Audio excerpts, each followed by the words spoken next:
So Monday Night Raw this week was actually taped last week. So at the start of the show, when you saw Gunther getting out of his very nice car, and you saw Cody getting out of his bus, actually, they'd walked in there, they turned around, and they just walked out again. I love TV wrestling. Also, hello my friends, and welcome to the only wrestling review show you need ups and downs, where we take my finger and we stick it up in the air, or we point towards hell, and I tell you what I thought of the latest wrestling extravaganza. That's it. Yes, I'm also bald. Let's up those doubts. We cut to Rhea Ripley straight after this as well, and she was doing her gorilla position walk. And I do think that's my favorite new WWE production technique. She was super mad at Liv Morgan and Raquel Rodriguez for obvious reasons too, because if we do go back to Bad Blood, they had murked her, so now she was a sad panda, but also really angry. Sadly, Wrestling Rule 14.8 was then totally ignored, because even though she had named these two, they didn't interrupt her. Instead, it was Tiffany Stratton. I was like, what are you doing here? It turned out she was just being a carrier pigeon because she had a message from Nia Jax, which was, you better stay out of Nia business, otherwise there's going to be a problem. I hoped it was one of those like riddle problems where it's like there's 7 people on a train and 7 are called Steve and 1 called Brian. How the hell is that possible? I don't know. Of course, Raquel and Liv then attack them from behind because, of course, they don't like either of them, especially given that the crown jewel match is going to be Nia Jax taking on Liv Morgan. Not title versus title, but champion versus champion, and the winner gets that horrific eyesore. This was so fast, too. I love 2-hour Raws. I'm doing the dance of joy. Like, I absolutely want to make sure that WWE features as much talent as possible, but as a man that gets to watch all the wrestling, it's just so refreshing when it breezes by. This was fine. It was all right. It was going to set up the main event. We also then got a big old video telling you that we are going to be having a women's tag team title match later. When we cut to the back, Rhea Ripley was talking to Adam Pearce going, if you don't let me beat those 2 people up, maybe I'll beat you up. Now, Pearce was fine with making the match, but Rhea has to find a partner. At one point, she was like, maybe I'll get Damian Priest. Adam was like, no, you can't do that. When the camera panned out, and who was standing there? Of course, it was Tiffany Stratton. Pearce then basically went, how about her? And Ripley just wanted this match, so she said, fine. And Tiffany was like, I don't know what's going on.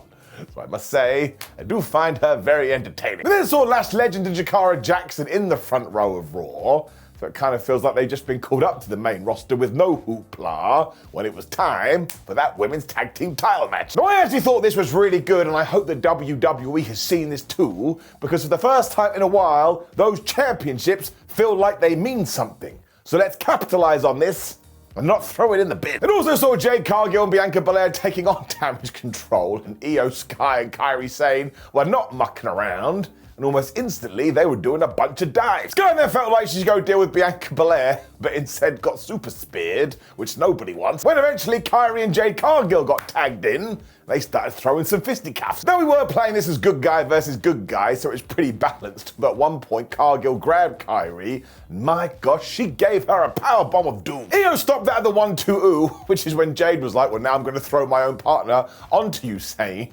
Kairi just moved out the way. I was like, you are the smartest wrestler who has ever lived. Damage Control then used this tactic for themselves because they were able to crush Bianca using each other when Jade Cargill came in to make the save. So you see what we were doing here. You go, I go, we all go, where's our man? People then getting thrown into barricade. And because we were on the outside, the champions saw Jakara and Lash, and they just looked at them. Because as we know, no professional wrestler can handle other professional wrestlers being outside the ring. This is when Io Sky did another dive when she saw the 2 NXT recruits, and she went up to them like, how dare you be on my show? So Lash Legend just punched her right in the face. Apparently this is totally okay. But also, man, by the time she fell back into the ring, Bianca Belair hit the KOD, and she got the 1-2-3. I was just laughing. I was like, Io, all you had to do was ignore the idiots. This is totally on you. Now, of course, this does make sense because we go back in this program. Io Sky did get a pinfall over Bianca Belair. So all we're doing here is bringing balance back to the Force but mostly it was a very entertaining match, and as I've already told you, the belts actually felt like they meant something. So it's absolutely getting an up, but yes, I am going to give the finish a down, only because I think WWE has over-relied on this too much. Also, once again, it made Io look like such a fool. Just don't talk to them. You don't have to engage. Also, genuinely, and I mean this, sometimes you can just have a fight and the champions can win. That's okay. I'm not going to think any less of Damage Control, especially because over the last few months, they have been bloody brilliant. Also, it's not a big deal, but it's how my tum-tum felt. Finn Balor and JD McDonough then fat Adam Pearce backstage. Finn was all like, oh, want to take on Damian Priest again? And thankfully Adam was like, no, for goodness sake, no, you're the tag team champions, you have to go defend the belts. This is why he has set up a tag team tournament when in walked Liv Morgan, Carlito, and Raquel Rodriguez. And Liv was like, what? Did you sort your rematch with Damian? Finn was like, no, and he stormed off. I also laughed out loud because Morgan then took this opportunity to go, ta-da! Here is Raquel Rodriguez. I was like, bad blood happened 10 days ago, and it took you this long to say hello. Also, we kind of teased that Carlito may be a little infatuated with Raquel. This could turn out to be very, very funny. We then got a few videos back to back, and the first one was American-made, telling us, haha, we are so great. And I suppose you could say at the moment they are one of the sufferers, given that Raw has gone down to 2 hours. But actually, I thought this was very effective, as was the one we cut into, featuring Bron Breakker. Now, he was talking about Jey Uso, and he said, you have been sucking your family off for years. Get mad at me. That's what he said. I think I've actually got the words muddled up there, but that was the intent. Do with that what you will. The point is, Bron doesn't need his family, and even when he does surpass them, they will back him all the way, because he doesn't get involved in any of this bloodline drama. And look at Jey too. He left Roman Reigns when Roman was on top of the world because he had to do it by himself, and he still absolutely sucks. It also means he'll get his ass kicked by himself. And I started to think while watching this, I think Bron Breakker may be about to win back that IC title. We will see. Doing stuff like this absolutely works as well if we are going to cut Raw down to 120 minutes, and you have to forgive me for keep talking about it, but it is a big deal. When we got to video number 3, which I think was meant to be in Bronson Reed's house or something, but he was talking to Adam Pearce, and very nicely, they had set up 2 chairs, so it perfectly fit within the camera shot. Now, Pearce was livid that basically Reed has run around destroying everyone recently, and Bronson was like, listen, mate, don't believe you're talking to me this way. The only reason I did this to Seth Rollins is because I want to be in the main event, and surely that's what you want from your superstars. And Adam was like, what is wrong with your accent? So he now wants to take on Seth Rollins to prove he's deserving of this, and Adam was kind of tempted, but he also said, well, we have to get on the same page first. So let me go and talk to the authors of Pain. You didn't say that bit. I really did think these 3 vignettes were very good though, and again, we got across the characters, and we didn't have to do it in a waffly way. I prefer pancakes anyway.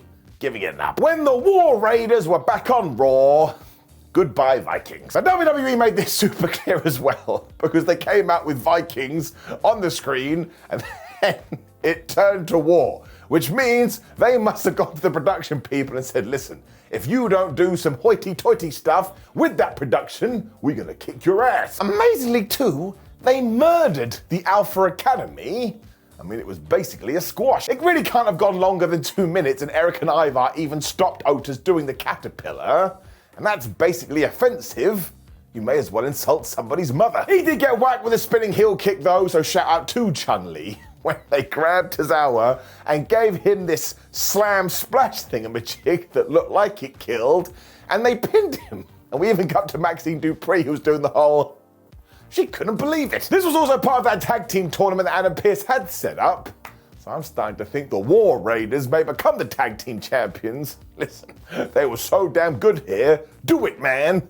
Now I will say we have to keep an eye on this, because let's not forget that Otis has been super over in 2024. I don't want him to lose that momentum. But again, it's a wait-and-see situation, so I plonked my bum in a seat. Seth Rollins must have been watching the show too, because he then found Adam Pearce. He was like, damn it, Adam, I want this Bronson Reed match. Now, Pearce is really worried because he kind of insulted Seth here. He's like, listen, dude, you've had lots of big matches this year, and every single time you walk out injured. I mean, that is kind of true. Rollins put this down to the game, which is also accurate, and said if Bronson Reed wants to use these injuries, well, that's another reason he needs an official scrap, so he can teach this guy a lesson. Seth also said he wants to show the best version of himself, so Adam instantly was like, all right, well, I'll think about it.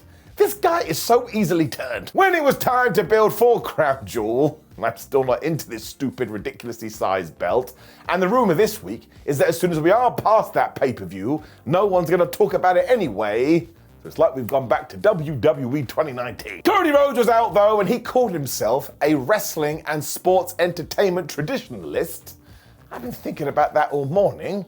I don't know what that means. It was because they were in St. Louis though, which is a historic city for numerous reasons, but also because it was the first town that started to chant, "We want Cody." And the fans started to chant, "We want Cody." And I was like, you buffoons, he's right there. Gunther had enough of this shit. He walked to the ring, probably because like, man, why are they chanting this? Though actually, he was very nice to Rhodes. He's like, I can't actually run you down. I massively respect you because business is booming right now and it's all been built off your back. He's also making all of the towns, so you have to get behind this hustle. However, ruh-roh. What he doesn't appreciate is how Cody always needs to be the darling. And this is why he has fallen out with Kevin Owens. Because when you try and befriend everybody, it's quite clear something is going on. And that's why KO turned. Cody then butted in and said, listen, Gunther, I think the world of you too, but I also saw your match at WrestleMania, and I know when you are against the ropes, you totally break, you can be broken. And that's what I'm gonna do in Saudi Arabia. Without missing a beat, Gunther then called him the secondary champion, so Cody was like, well, let's face it, I've already beaten one of the most dominated champions in all of WWE history, and also I slayed the beast. Now, Seth Rollins, when he was talking, also mentioned Brock Lesnar without dropping his name. So if I were you, I'd start getting worried. Rhodes then shook Gunther's hand as Gunther said good luck to me. I was like, wait a minute, that doesn't make any sense. If you're saying good luck to me, it means you probably think you are going to lose. Did make me laugh though, so I'm good with it. So this really was a solid interaction and the match does feel like a big deal, so I am going to give it an up. But I also just have this sadness deep down in my tootsie toes, because this is not how I wanted these two to interact for the first time. I wanted there to be a story and a big old build. But again, we're doing that for that stupid belt, so I'm not over it. And I may never get over it. That's why that part is getting it down. We then got a Dragon Lee video, which is very interesting, and he said some quite cool stuff here. When it was time for Kofi Kingston versus Bron Breakker, which made all the sense in the world, because 7 days ago, Bron had tried to kill him. But was Xavier Woods here? No, he was not.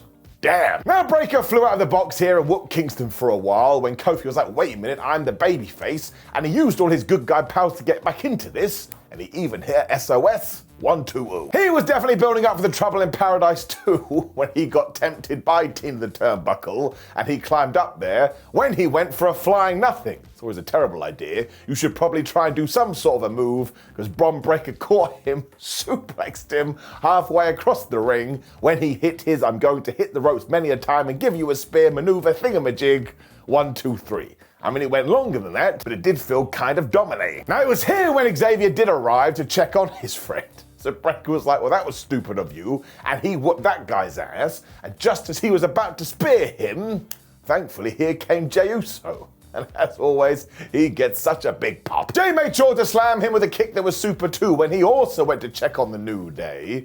So once again, it kind of feels like we're going to do this rematch. I think Bron Breakker will win, and then Kofi Kingston and Xavier Woods will eventually fall out when maybe a big person comes to save the day. We can but dream. I really like all of this though. I mean, it's simple storytelling, but it has me invested, which is all you need to do. Giving it an up. Damian Priest then found Rhea Ripley in the back and he was like, do you want me to be ringside with you? And Rhea said, thanks, but no. Okay. Ripley mostly wanted to talk to Priest though and say, listen, you need to move on from the Judgment Day. This was also kind of made clear earlier, so I think Damian Priest is going to do this. And he even talked about winning back his title. It really does feel like the time to do that as well, and we have totally established Damian Priest as a top guy. As I do keep on saying, let's keep his momentum going too. When the 2-hour Raw struck again, I'm gonna say it on the quiet, I'm good with it. But it was The Miz versus R-Truth, and this barely went 30 seconds. But you want to know why? Because it was all about the story. So sometimes you haven't got to worry about the match. It was ridiculous because once again, a wrestler got totally distracted by another wrestler on the outside. Because just as these two were about to fight, out came the Final Testament. So The Miz just turned around, and R-Truth was like, all right, when he hit the most devastating move in all the sports entertainment, the surprise roll-up, and again, he beat him in about 2 seconds. Truth then hugged everybody because he is the best, including The Miz, but when he went to leave, Karrion Kross was like, AOP, throw him back in the ring. They did do that, and The Miz hit him with a skull-crushing finale. Damn. Now, I think the most important part of this is that the Wyatt 6 glitches kept flashing up on the screen, because you know the deal. They don't like it when you mess with family. They're using the Vin Diesel method. So this was totally inoffensive, and I know some people don't want to see stuff like this at all, but how can you be mad when it took up like 5 minutes of TV time?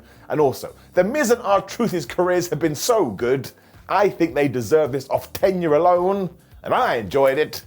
Giving it an up. However, yes, the ending was absolutely redonkulous, but also, I've kind of backed myself into a corner here, because I have been saying this for years. If you turn heel and then you lose straight away, you look like an absolute dingus. The example I always go back to is Shinsuke Nakamura after he booted AJ Styles in the penis over and over again. And this one isn't that bad, but yeah, The Miz turned to the dark side and it didn't help him at all. So when you take all these little tidbits, it does have to get it down, but I look forward to seeing how it plays out. When you can argue around all this, we got a proper Raw highlight. As we saw Jey Uso walking the halls when he went into his locker room, and who was sat there on a sofa? It was none other than Alex Wright. He was doing his dance. Of course it wasn't Alex Wright. It was Jimmy Uso. Now here Jey just turned around and walked away, but later on Jimmy was trying to find him when they did bump into each other, and of course, based on SmackDown, Jimbo was like, we need your help, Jey. And Jey just looked at him and went, nah, man, and he walked off. He was a little bit mad. So we have planted those seeds, and it's probably going to lead to Sami Zayn getting involved too. And yeah, Jey will probably lose the Intercontinental title. But do you know how good this pop is going to be? And it got me so damn excited because I am a geek. I am giving it an up. And the whole thing lasted about 90 seconds. But sometimes you just want to see the obvious.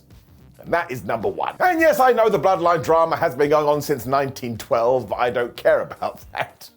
When we got to our main event, look how much it excites me. Long live 2-hour Raws. Certainly we did get a silly finish, but it didn't seem as ridiculous because the running time is so short. And also, this is Raquel Rodriguez and Liv Morgan taking on Tiffany Stratton and Rhea Ripley. We have never seen that before. Of course, Ripley and Stratton couldn't coexist, so they vanished off into the Phantom Zone. But Morgan and Raquel, being the bad guys, took advantage of this, and they beat up Tiffany for a while. They definitely didn't do this. They too were using each other as weapons though, so there was a lot of human projectiles on this show, when eventually Tiffany realized, oh, my hand is really hot, and she slapped Rhea's palm, hot tag. This Ripley, she went totally crazy, and she basically crushed Liv Morgan. She also gave her the riptide pretty damn fast, and of course Raquel Rodriguez broke that up at the 1-2-ooh, when Rhea actually decided, I'm gonna tag back in Tiffy. I didn't see that coming. Sadly for Stratton though, she totally missed the PME, mostly because Morgan realized, wait a minute, I can just move, when yes, who appeared to cause the disqualification was none other than Nia Jax. So this crown jewel has completely destroyed the brand split, and Nia didn't care here, because she did this right in front of the referee. It was like, well, now I gotta call the thing. Ripley was so mad that she had done this too, she went after Nia and picked her up, but then Liv Morgan chop blocked Rhea Ripley, but that allowed Nia Jax to get back into this, and she grabbed Liv Morgan, she dragged her to the corner, and she gave her the Annihilator. Dead. The door was open though, so Jax went crazy going, Stratton, you should cash in the Money in the Bank. And Tiffany did this weird dance, and she actually was gonna do this when of course Dominic Mysterio and his moustache appeared at ringside, and he saved his girl. So this is actually quite a cool story point, because of course Nia is desperately trying to get Stratton to do this, because she knows deep down in her tum-tum, Tiffany Stratton is gonna cash in on her instead, so when she does do this, it's just going to make a bigger moment. That is nice and simple. So yes, I could have done without the DQ, but in the greater scheme of things, I actually thought this did work. It was a very entertaining main event. It was perfectly fine. up. Which sort of sums up Raw this week. I think if you were going to talk about it overall, you would just use that word. It was fine. I suppose it comes down to two things. One, it was a tape show, but also we have a few weeks until the pay-per-view. So it was just one of those Raw where it's like, we'll just get through it and we'll get back to things next week. So I am going to give it an up, but I'll be honest, you could probably skip this one. I don't think it's going to make much of a difference. Now, please do leave me a comment below and let me know what you thought about last night's episode of Raw. Click the video on the screen, which is ups and downs for SmackDown, to get all of my WWE opinions. Like the video, share the video, and subscribe. Don't do this with your hands, you look like a robot. Otherwise, have a good time, my friends. See you soon.